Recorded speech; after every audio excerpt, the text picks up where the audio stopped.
పిండితోనైనను దుర్మార్గతయు దుష్టత్వమును ఉడి పిండితోనైనను కాకుండా. జాగ్రత్తగా కొంచెం చదువుకుంటూ నీవు మంచి పిండి స్వభావం కలిగిన మనసుతో ఉంటావు, మంచి మనసు కలిగిన టెక్స్టైల్స్ బాడీతో ఉంటావు, ఆత్మ అభిషేకాన్ని పొందుకుంటావు, ఆరాధన చేస్తావు, పాటలు పాడుతావు, క్రొత్తగా జన్మించిన శిశువులే ఉంటావు, వాక్యాన్ని అభ్యసిస్తావు. కానీ ఆ మంచి పిండితో ఇంటికి వెళ్ళి మరలా పిలిచినటువంటి పులిసిపోయిన పిండితోటి ఈ శరీరాన్ని అమర్చుకుంటుంది. కాబట్టి ఇదంతా క్రియారూపం ఎలా జరుగుతుంది, ఎందుకు ఇలా జరుగుతుంది?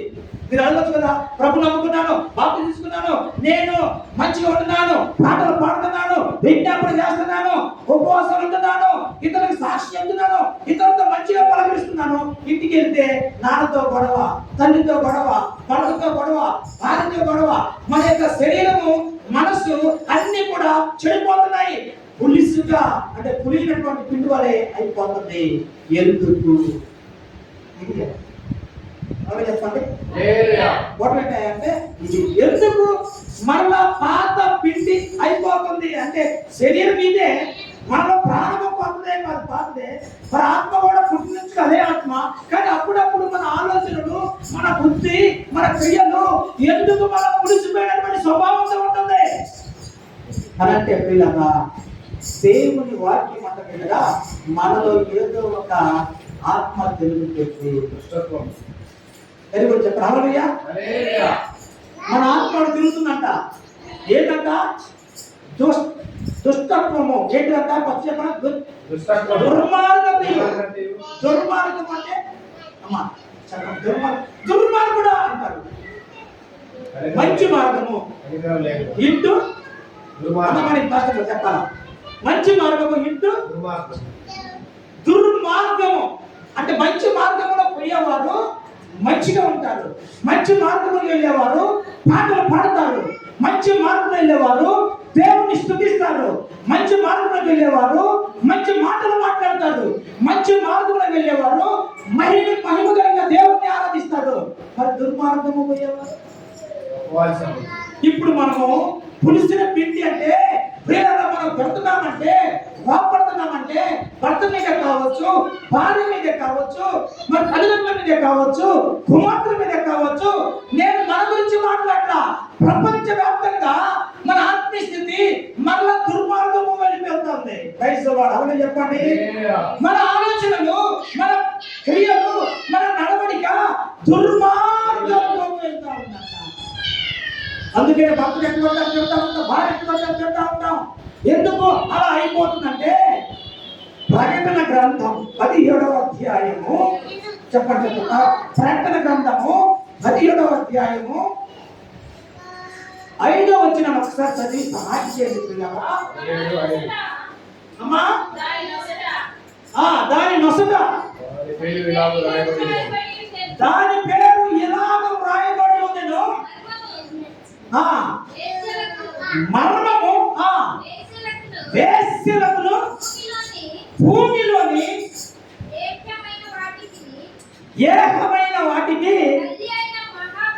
తల్లి అయిన మహా బబులోను మరియు ఆ స్త్రీ పరిశుద్ధుల రక్తము చేత, యేసు యొక్క హతసాక్షుల రక్తము చేత వర్ధిల్లులో ఉండుట చూచితిని. నేను దాన్ని చూసి బహుగా ఆశ్చర్యపడగా ఆ దూత నాతో ఇట్లనెను, నీవేలా ఆశ్చర్యపడితివి? ఇదిగో ఈ స్త్రీని గూర్చిన మర్మమును 7 తలలను 10 కొమ్ములను కలిగి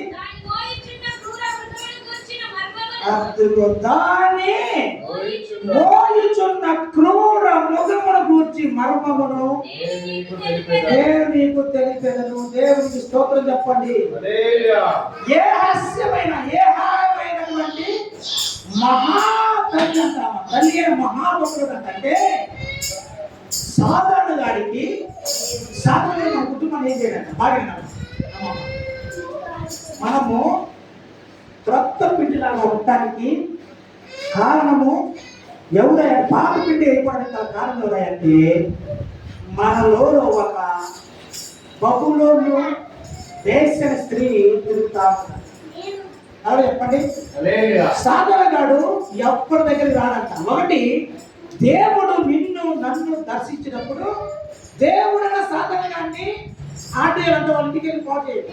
లేదు, నువ్వు పిలవాలంట సైతాన్ని. కానీ నువ్వు పిలిచినా పిలవకపోయినా, నువ్వు మాట్లాడకపోయినా బబులోను దేశం స్త్రీ అంట సైతానంట నీలో, నీ కుటుంబంలో నీకు తెలియకుండానే ప్రవేశించి ఒక మోహం. అలాగే చెప్పండి. ఆత్మీయంగా నిన్ను, పాటలు పాడుతున్న నిన్ను, మంచి మార్గంలో వెళ్తున్న నిన్ను, కొత్త పిండి కడిగి అనుభవంలో ఉన్న నిన్ను, కొత్త పిండి అంటే పిల్లల పిండి తెలుపుకు సాదృశ్యము, తెలుపు అంటే పిల్లల పరిశుద్ధానికి సాదృశ్యము.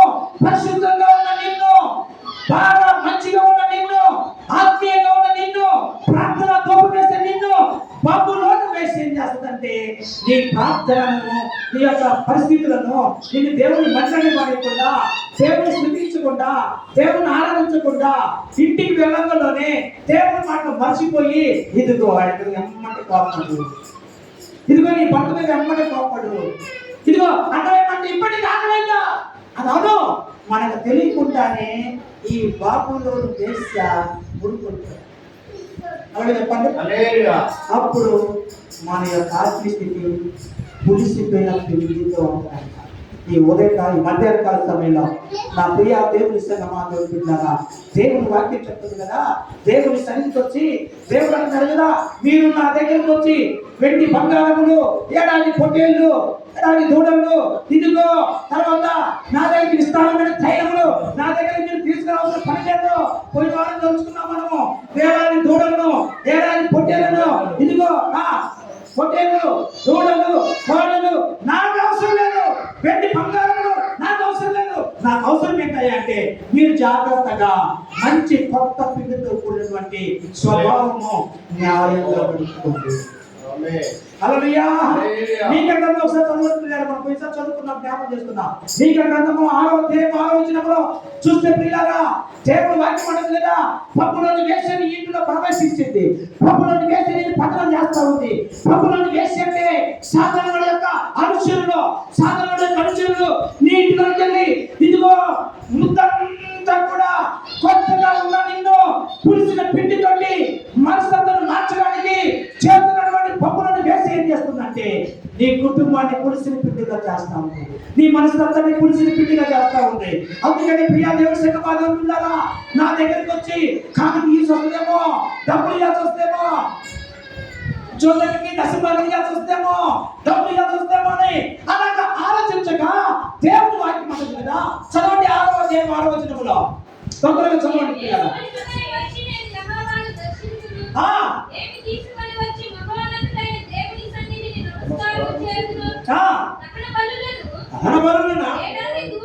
ఏడాది దూడలనా అర్పించి దర్శించుదునా,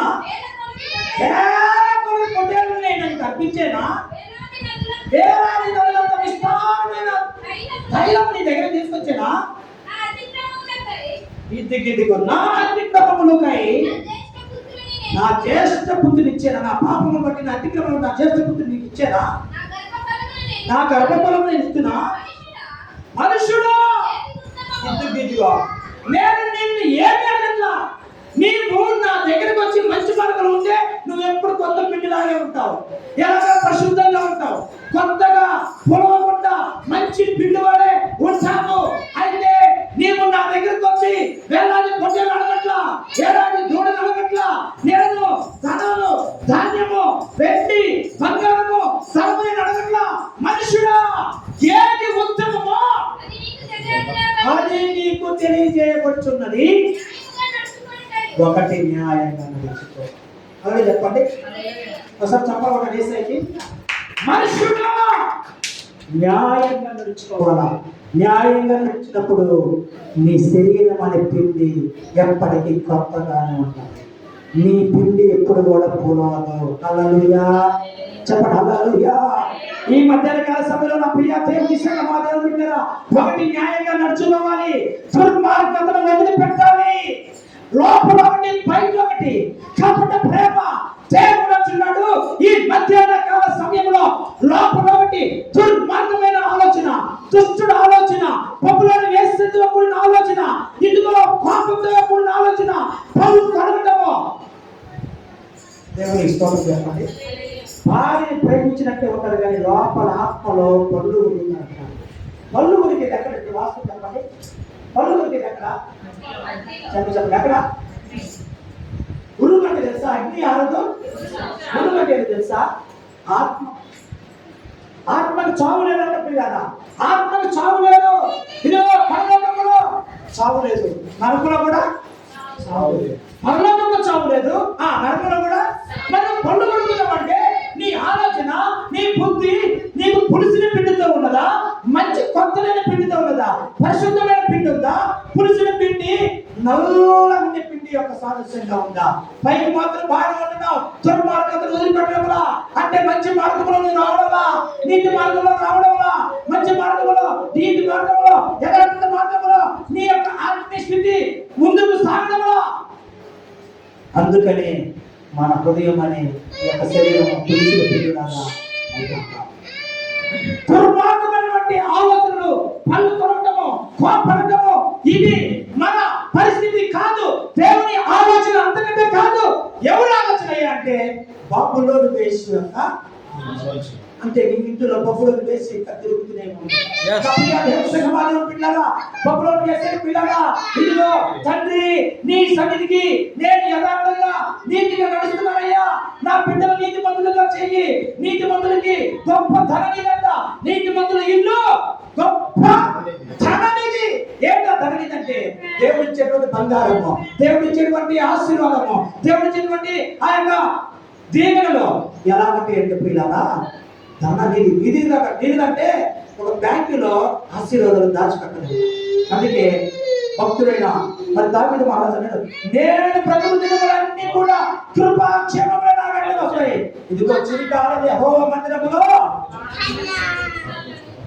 మందిరములో నివాసం. న్యాయంగా నడుచుకోవడం అంటే దేవుని సన్నిధికి ప్రతి ఆదివారము ఎక్కడో పక్కడకు గడపాలా. కొండలు తిని బండలు తిని మొత్తం పడుకుంటే నీ ఇంటికి బొబ్బులను వేసి కొద్దిగా మీద పెట్టి కొద్దిగా కాదు నా నిన్ను తొక్కులుంట పడుకో పడుకో పడుకో పడుకో పడుకో అని మెత్తగా మొత్తులోకి మొత్తు వేసేయంట. మొత్తం ఇస్తుంది. ఎంత పిలిచినాను పడకో, సాయంత్రం దాకా పిలిచినా పడకో. దేవుడు అంటే భయం ఉండదు, దేవుడు అంటే భక్తి ఉండదు. ప్రార్థన పోవాలంటే ఇక నువ్వు ప్రార్థన రాకపోగా ఇదిగో శాంతస్తుల మీద, శాంతుల మీద ఇష్టమైనట్టుగా లేకపోయి అబద్ధాలు వేస్తావు.